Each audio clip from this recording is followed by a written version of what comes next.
বান্দাকে মাফ করে জান্নাতের মেহমান হিসেবে আল্লাহ পাক কবুল করে নিয়েছেন।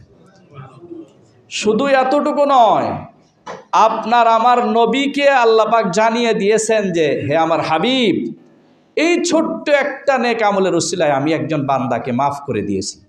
এই কথাটা আপনার উম্মতকে শোনান, আপনার উম্মত যেন ছোট্ট ছোট্ট কোনো আমলকে বাদ না দিয়ে সব আমলগুলি করে, আর এগুলি শুনে যেন আপনার উম্মত উৎসাহিত হয়ে আমল করতে পারে। তাহলে আমি আল্লাহ রাব্বুল আলামিন এমন ছোট্ট একটা উসিলা দিয়ে আপনার প্রিয় উম্মতকেও আমি আল্লাহ মাফ করে দিতে পারবো।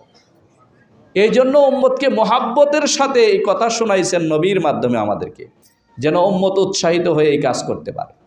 এই জন্য মুহতারাম হাজিরিন, আমি খুতবার মধ্যে আপনাদের সামনে সহিহ বুখারী শরীফের লম্বা হাদিসের সংক্ষিপ্ত একটা বাক্য মাত্র পড়ছি। রাসূল আকরাম সাল্লাল্লাহু আলাইহি ওয়াসাল্লাম ইরশাদ করেন, ইন্নাল আবদা লা ইয়াতাকাররাবু ইলাইয়া বিন নওয়াফিল, বান্দা নফল আমলের মাধ্যমে আমার কাছে নৈকট্যতা লাভ করতে পারে, আমার সাথে বান্দার বন্ধুত্বপূর্ণ সম্পর্ক স্থাপন হয় নফল আমলের মাধ্যমে। বন্ধুত্বপূর্ণ সম্পর্ক স্থাপন হয় নফল আমলের মাধ্যমে। রাসূল আকরাম সাল্লাল্লাহু আলাইহি ওয়াসাল্লাম উম্মতকে শুনাইছেন। এই জন্য বন্ধুত্বপূর্ণ সম্পর্ক স্থাপন করতে চাইলে নফল আমলের প্রতি মুহতারাম হাজিরিন আমাদেরকে যত্নবান হতে হবে।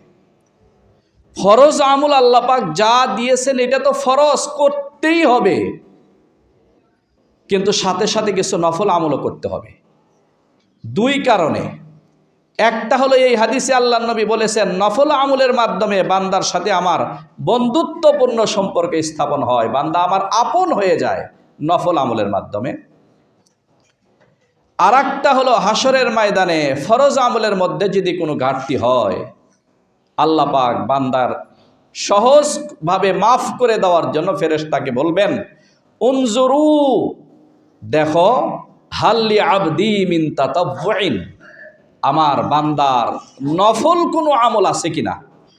আমি বান্দাকে মাফ করতে চাই, কিন্তু ফরজের ঘাটতি, এই ফরজের ঘাটতি তো রেখে আমি তাকে মাফ করে দিব, আমার যে উসুল নিয়মের বিপরীত। এই জন্য দেখো, বান্দার কোনো নফল আমল থাকলে আমি আল্লাহ পাক এই নফলগুলিকে ফরজের পাল্লায় ফরজ হিসাবে ওজন করে বান্দার ফরজের ঘাটতি মাফ করে দিয়ে আমি আল্লাহ জান্নাতে পৌঁছাইতে চাই। এই জন্য মুহতারাম হাজরিন, দুই কারণে নফল